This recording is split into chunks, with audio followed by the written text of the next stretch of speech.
Hai teman-teman semuanya, perkenalkan nama saya Gabriela Renata Alfilianita dari Prodi S1 Sistem Informasi Transfer Angkatan 2020 dengan NIM 20222404. Saya berasal dari daerah Nganjuk, Jawa Timur, kelahiran Banyuwangi, 10 November 1998.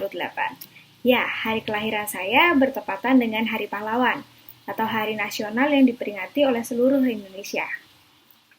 Saya merupakan anak pertama dari 2 bersaudara, yang mana saya harus bisa memberi contoh untuk adik saya, dan yang pasti saya harus menjadi kebanggaan orang tua saya. Saya terbiasa diajarkan untuk berani dan bertanggung jawab, dimulai dari kebiasaan berani duduk di bangku depan saat di kelas, hingga menjadi ketua kelas dari saya SD sampai SMP, sekalipun saya setelah lulus dari SMA, saya kuliah, saya tetap menjadi ketua kelas.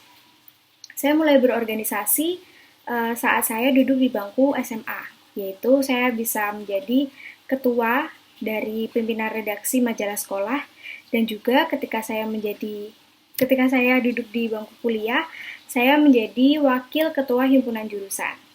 Nah, untuk kesempatan kali ini, saya akan menceritakan pengalaman saya ketika menjadi ketua organisasi saat saya duduk di bangku SMA. Ketika itu, saya berhasil masuk pada sekolah favorit yang ada di daerah saya, yaitu SMA Negeri 1 Kertosono, atau biasa dikenal dengan Semaker. Di SMA Negeri 1 Kertosono ini mempunyai satu majalah yang cukup populer di kalangan siswa Semaker, yaitu majalah Genesis. Waktu itu saya ketika membaca majalah itu, saya sangat ingin menjadi bagian dari tim yang membuat majalah tersebut. Maka saya memutuskan untuk mengikuti organisasi yang mengayomi majalah tersebut, yaitu namanya organisasi jurnalistik yang ada di SMA Negeri 1 Kertosono. Ekstrakurikuler jurnalistik sendiri mempunyai tugas wajib, yaitu menerbitkan majalah sekolah setiap 1 semester 1 kali.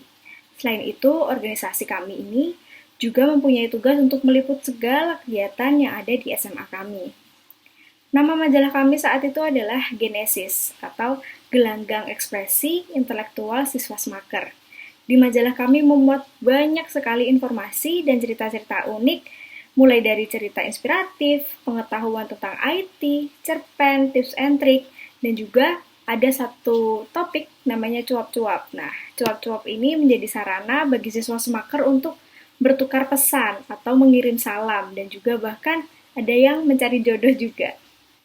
Long story short, akhirnya saya mencalonkan diri sebagai pemimpin redaksi pada tahun 2016, dan puji Tuhan saya terpilih. Saat itu saya harus mengemban tugas untuk memimpin jalannya proses produksi majalah dan memimpin organisasi jurnalistik ini. Tentunya untuk menjadi seorang pemimpin, pasti kita mempunyai visi dan misi. Saat itu, visi saya adalah menjadikan Genesis sebuah majalah yang sangat digemari oleh siswa dan siswi Semaker, dan juga membuat Genesis ini menjadi dikenal oleh orang-orang di luar lingkungan Semaker.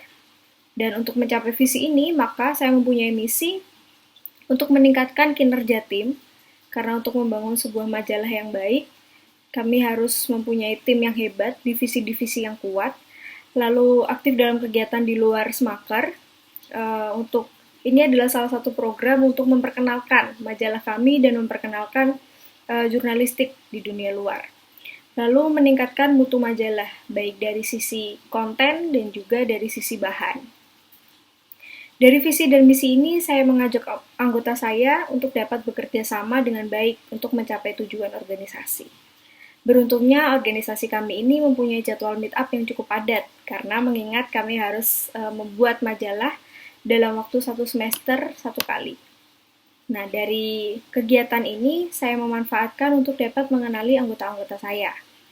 Dan juga dari kegiatan ini, bisa dimanfaatkan untuk menjalin keakraban antar anggota. Tentunya hal ini tidak berjalan dengan mulus, karena anggota saya mempunyai sifat dan karakter yang beragam.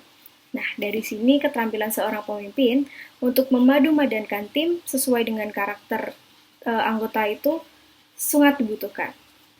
Di organisasi kami terdiri dari beberapa divisi, diantaranya ada divisi artikel, divisi desain, divisi fotografi, dan juga divisi mading. Strategi saya untuk menetapkan tim per divisi ini adalah sesuai minat dan keinginan dari anggota saya. Karena saya percaya ketika mereka melakukan hal yang mereka minati, melakukan hal yang mereka ingini, mereka akan menghasilkan hasil yang baik pula.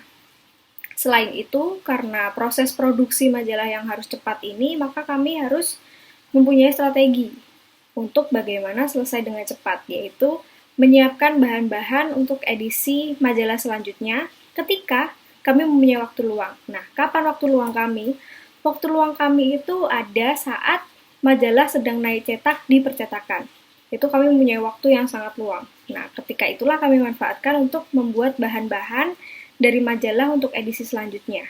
Sehingga untuk edisi selanjutnya kami sudah tahu temanya apa, isinya apa, konsepnya bagaimana. Jadi majalah yang edisi depan itu kita tinggal melengkapi saja isinya apa. Dari cara kerja tim kami, maka sudah bisa ditebak, gaya kepemimpinan yang saya gunakan adalah demokratik partisipatif.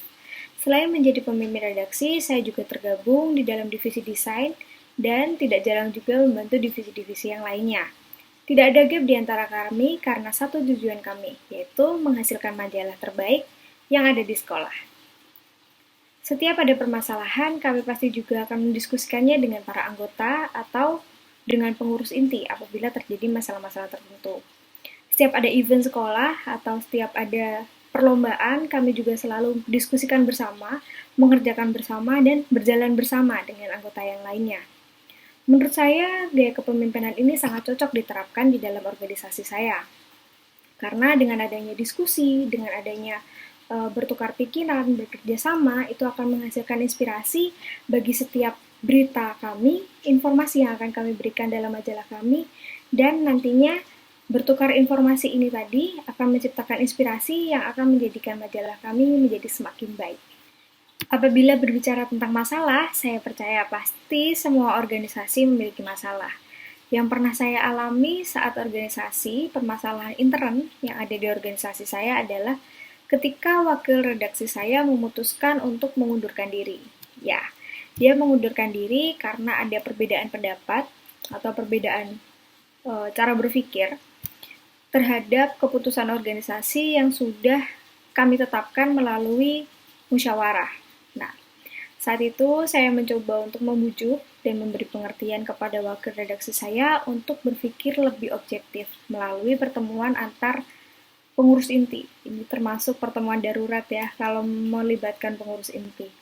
Nah, tapi tetap semua keputusan ada di tangan wakil redaksi saya tidak bisa melakukan lebih, karena saya harus move on kepada masalah yang lainnya. Jadi dia tetap memutuskan untuk mengundurkan diri. Jadi tugas selanjutnya adalah saya mencoba untuk menyelesaikan permasalahan yang lain dan mempertahankan dan memaksimalkan anggota yang masih bersedia untuk menjalankan organisasi ini. Berhubungan dengan majalah, pastinya tidak lepas dari masalah eksternal dengan pihak percetakan. Nah, ada pada suatu waktu, pihak percetakan langganan kami yang ada di Surabaya ini tidak bisa naik cetak majalah kami karena bebarengan dengan majalah lain yang harus naik produksi saat itu juga. Itu akhirnya kami harus mencari pengganti supaya majalah kami bisa tetap terbit pada edisi itu gitu. Ini lumayan sulit buat kami karena untuk mencari percetakan sesuai dengan kriteria kami itu tidak mudah. Tentunya dengan pertimbangan apakah kertasnya bagus, apakah printernya bisa mencetak tulisan di kertas yang bagus dengan jelas, terus apakah bisa sesuai dengan deadline yang kami minta, dan yang paling penting apakah harganya affordable buat kami gitu. Ini membutuhkan waktu yang lumayan lama saat itu, tapi puji Tuhan kami dapat pengganti di percetakan Mojokerto yang mungkin kualitas kertasnya tidak jauh berbeda, tapi so far semuanya saat itu bisa kami kendalikan dengan baik gitu kualitasnya.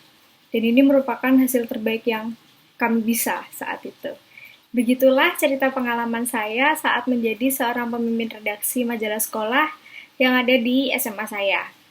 Kalau misalnya melihat dari kondisi saat ini, kondisi pandemi seperti ini, di mana sekolah-sekolah masih pada libur dan juga belum ada tatap muka, maka jika saya masih memimpin sebagai pemimpin redaksi, saya akan mengajak kolaborasi antar ekstrakurikuler ya, atau antar organisasi. Salah satunya ada organisasi bernama ICT atau Information Communication and Technology. Di sini kami bisa membuat kolaborasi seperti majalah online mungkin, sehingga para siswa-siswi tetap bisa memperoleh haknya untuk mendapatkan majalah sekolah yang terus terbit setiap edisi, itu melalui majalah online, bisa berbasis website atau berbasis Android. Jadi mereka tetap enjoy untuk baca berita-berita seputar sekolah gitu. Dan juga menurut saya dua organisasi atau dua ekstrakurikuler yang sangat keren ini digabungkan adalah salah satu pencapaian terbaik yang harus dilakukan di masa pandemi seperti ini. Berawal dari keinginan saya untuk menjadi bagian dari majalah sekolah, membawa saya pada kesempatan yang lain. Selain menjadi pemimpin redaksi, saya juga terpilih untuk mewawancarai salah satu kejaksaan muda Republik Indonesia yang ada di Jakarta, yang merupakan alumni dari SMA kami. Saat itu saya masih duduk di bangku kelas 2 SMA atau kelas 11 SMA, dan saya berkesempatan untuk pergi ke Jakarta, didampingi oleh dua guru saya. Untuk bisa pergi ke Jakarta ini merupakan privilege yang sangat berharga bagi hidup saya sampai saat ini. Selain itu, saya juga pernah mengikuti perlombaan pada kelas 3 SMA karena kecintaan saya terhadap jurnalistik, majalah, dan kawan-kawannya.